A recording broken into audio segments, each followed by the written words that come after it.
Hey guys, in this video, we're going to take a look at how you can enable or disable Brighten screen during Face ID recognition on the Samsung Galaxy S22 series.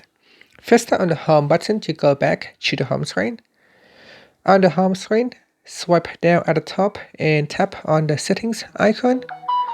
In settings, you want to go down and tap on biometrics and security. Next, tap on face recognition. Then we put in the current PIN. Next, we go down, swipe up to go down, and tap on the Brighten screen toggle button. Tap on the toggle button to switch it off, turn it on. Now this will increase screen brightness temporarily so your face can be recognized in the dark. And that's it. Finally, you can tap on the home button to go back to the home screen.